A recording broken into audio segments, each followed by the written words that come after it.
इस पे आप क्या कहेंगे? पूर्णिमा नीरज सिंह जो है खास तौर पे वो आई और वो बोली कि हम लोग को यहाँ के झारखंड के लोगों ने ही चुनकर विधायक संसद बनाया है, हम तो कोई मंगल ग्रह से टपके नहीं है। लेकिन सबसे पहली बात, हमने वो लॉजिक संपूर्ण लोगों के लिए दिया था, क्योंकि स्पेशल पूर्णिमा नीरज सिंह एक पढ़ी लिखी महिला है, उनका हम सम्मान करते हैं, आदर करते हैं, और हमने स्पष्ट कहा है कि हम लोग चूंकि जो महिला विधायक के होंगी उनका हम लोग क्रॉस नहीं जाएंगे, लेकिन कुल मिलाकर एक लॉजिकली बात रखना चाहेंगे संभव कि आखिर क्यों हमारे लोगों ने उनको विधायक क्यों बनाया होगा। थोड़ा सा समय लगेगा इसके लिए। जब कोल क्षेत्र बना, जब कोलियरी में काम स्टार्ट हुआ, तो कहीं ना कहीं हमारे लोग जमीन विवाद को लेकर कंपनियों से, क्योंकि ईस्ट इंडिया कंपनी को हम मान सकते हैं उसी का रूपांतरण है बीसीसीएल, ईसीएल, जो भी कंपनियां, वो कंपनी का रूप कहीं ना कहीं ईस्ट इंडिया कंपनी का ही रूपांतरण है। तो जो हमारे लोग रहे, चाहे चुहाड़ विद्रोह, कोल विद्रोह, भूमिज विद्रोह, तमार विद्रोह, मुंडा विद्रोह, अनगिनत विद्रोह के बाद हमारे लोग थक चुके थे। और फिर जैसे ही भारत स्वतंत्र हुआ, नई कंपनियां रूपांतरण होकर आ गई। ईस्ट इंडिया कंपनी के स्थान पर बीसीसीएल, ईसीसीएल, तमाम एचईसी, तमाम नई कंपनियां आके रूपांतरण के रूप में आकर स्थापित हो गई। अब फिर हमें लड़ने की नौबत आ गई कि हमें फिर इनसे लड़ना है।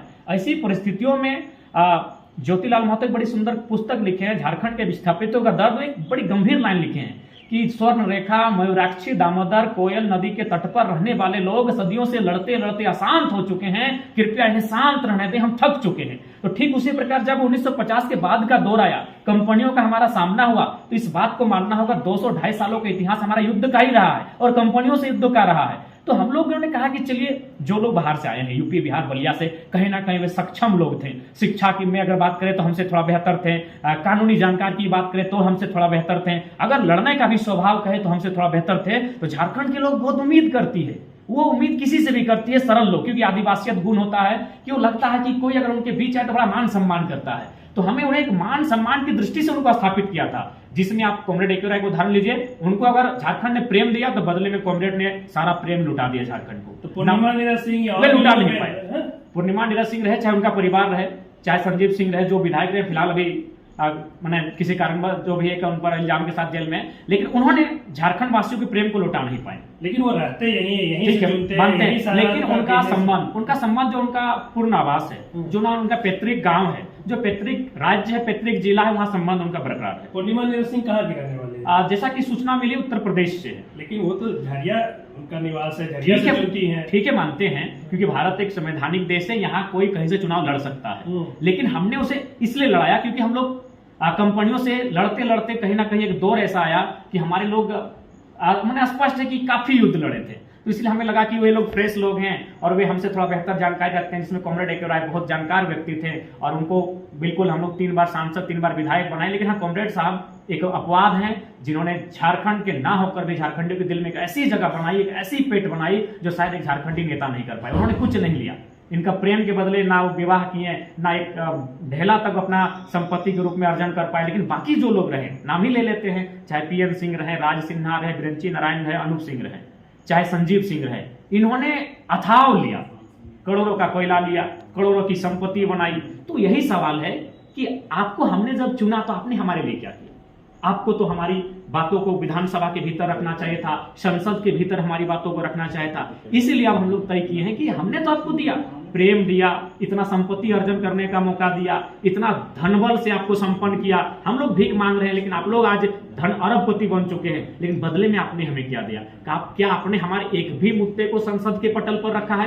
क्या आपने हमारे एक भी मुद्दे को विधानसभा के पटल पर रखा है? जी नहीं, बिल्कुल नहीं रखा है। यदि आप गंभीरता पूर्वक सिर्फ कोयला के मुद्दे को रखते हैं तो पूरा कोयलांचल आज बम बम करता, हर घर में रोजगार होता, हर घर में एक अच्छा मकान होता, हर बच्चे का सपना होता पढ़ने लिखने का, वो साकार होता। लेकिन आपने क्या किया? सिर्फ और सिर्फ आपने उसे अपने कब्जे में किया। उसका सारा उदाहरण आने वाले दिन सारे पोल खुलेंगे, जब सबका पता, किसी के पास 1000 करोड़ की संपत्ति होगी, किसी के पास 12,000 करोड़ की संपत्ति होगी, सारी चीजें आएंगी। इसलिए मैं उनसे यही कहूंगा कि यदि आपको झारखंड में आए तो कम से कम कॉमरेड एके राय के तर्ज पर झारखंडियों को हो क्यों नहीं गए? बिल्कुल, आप अगर कहते हैं कि हम झारखंडी स्वीकार करते हैं, क्या आपने यहाँ की भाषा को अपनाया? क्या आपने यहाँ के कल्चर को अपनाया? क्या आप यहाँ की एक भी भाषा को सीख पाए हैं? क्या आप यहाँ के एक भी पर्व त्योहार, बरद खुटा इत्यादि, सोहराय, जितिया, करम, टुसु, कुछ भी आप समझते हैं, किसी के विषय में आप जानते हैं? जब आप यहाँ की चीजों को नहीं समझते, जब आप यहाँ के लोक संगीत, लोक गीत, लोक नृत्य को नहीं समझते हैं, लोक भावनाओं को नहीं समझते हैं, तो फिर मुझे लगता है आप कहने से झारखंडी नहीं हो गए।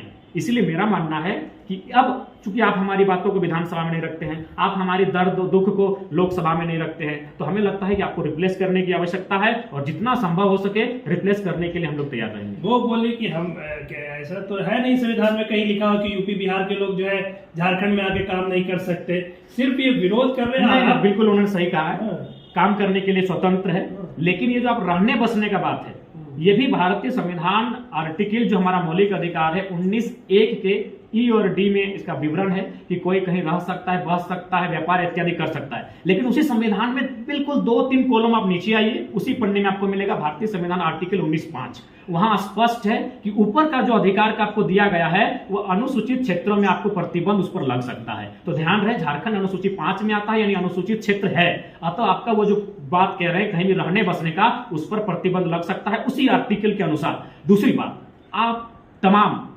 खंगालिए, उनके रिकॉर्ड्स को खंगालिए। आप संविधान की बात करते हैं तो अच्छी बात है, संविधान कहते कहते कम से कम हम लोग भी सीखने लगे हैं, पढ़ने लगे हैं। आप चले जाइए शेड्यूल 9 में। शेड्यूल 9 में हमारे सीएनटी की 3 अध्याय शामिल है, अध्याय 8, अध्याय 10, अध्याय 18। उसमें एक आर्टिकल के अनुसार स्पष्ट है कि कोई एसटी का जमीन एसटी खरीद सकता है, कोई ओबीसी का जमीन ओबीसी कर सकता है, कोई एससी का जमीन एससी खरीद सकता है।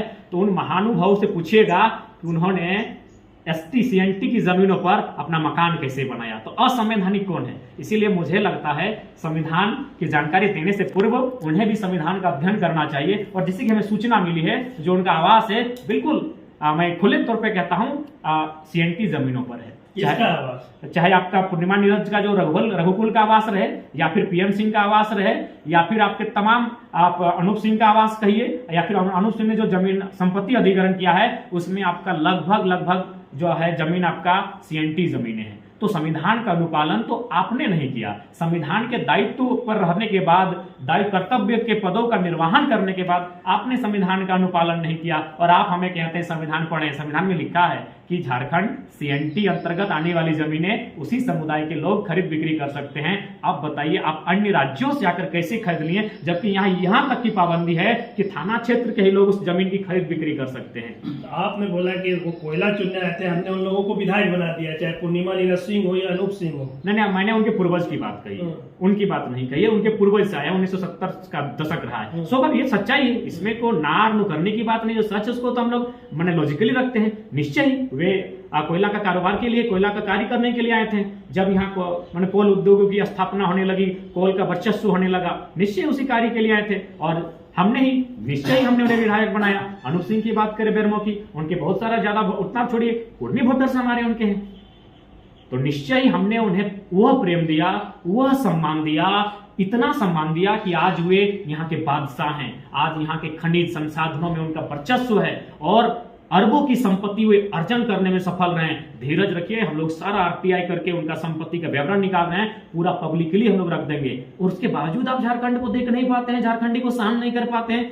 ऐसा प्रेम पूरे विश्व में शायद ही कोई किसी को दिया होगा कि आपने जहां आए वहां के लोगों ने आपको इतना प्रेम दिया, सर पर बैठा के रखा। आप उन लोगों को झारखंडी मानते हैं कि नहीं मानते? देखिए, जो झारखंड की आबो हवा में रहने बसने से नहीं, कोई कहीं एक निश्चित स्थान में रहने बसने से उस अस्थायी निवासी नहीं होता है। आप मूल निवासी होने का अपना एक अलग क्राइटेरिया होता है। मूल निवासी होने का सबसे पहला क्राइटेरिया होता है जो उस भूभाग में मैंने वर्षों से, सदियों से वहां बसाव करता हो। आपकी दोनों राज्यों में आइडेंटिटी है। आप एक चीज कीजिए, आप एक प्रेस कॉन्फ्रेंस कीजिए, एक सरकारी दस्तावेज के माध्यम से, एफिडेविट के माध्यम से घोषणा कीजिए कि अमुक तिथि से, आज के बाद से मैं ईमानदारी निष्ठापूर्वक घोषणा करता हूं अथवा करती हूं। तमाम वे विधायक, वे सांसद जो डबल आइडेंटिटी के साथ हैं, तमाम, मैं एक किसी का नाम नहीं लूंगा, तमाम वो विधायक और सांसद जो दोहरी नागरिक स्थानीयता के साथ हैं, जो अपने राज्यों में भी जाकर स्थानीयता का लाभ लेते हैं, उन्हें स्पष्ट कहेंगे, आप एक घोषणा पत्र जारी करें और कहें कि आज की तिथि के बाद से मेरा जो पैतृक निवास है या पैतृक जो राज्य है उससे मेरा किसी भी प्रकार का कोई संबंध नहीं रहेगा और मेरे जो वंशज हैं वो किसी भी प्रकार का वहां कोई दावा नहीं करेंगे। इससे क्या है कि आप दोनों, अभी आप कुछ दिन पहले देखिए, माननीय विधायक राय सिन्हा जी का एक पोस्ट आया तो अपने बक्सर में जाकर कोई पूजा पाठ में शामिल हुए। तो अच्छा बात है, पूजा पाठ करना चाहिए, लेकिन उन्होंने क्या कहा, हम अपने पैतृक आवास में। तो भाई आपका पैतृक आवास भी है, आपका यहाँ भी एक आवास है, और हमारा क्या है, हम तो कुछ नहीं है, हम तो पलायन हो रहे हैं। तो इसीलिए मेरा मानना है, जब हमने आपको वोट दिया, हमने आपको रहने का ठिकाना दिया, तो हमारी बात कीजिए ना। आप फिर वही लोगों को यहाँ स्थापित करेंगे अपना वोट बढ़ाने के लिए। तो इससे क्या होगा, डेमोग्राफिक बदलाव होगा। डेमोग्राफिक बदलाव होगा यानी वर्ग संघर्ष होगा। तो वर्ग संघर्ष पर रोक लगे, सबको अपने अपने क्षेत्र में सीमित किया जाए, सबको अपने क्षेत्र में उनको अधिकार दिया जाए ताकि वो अपना उन्नति कर सके।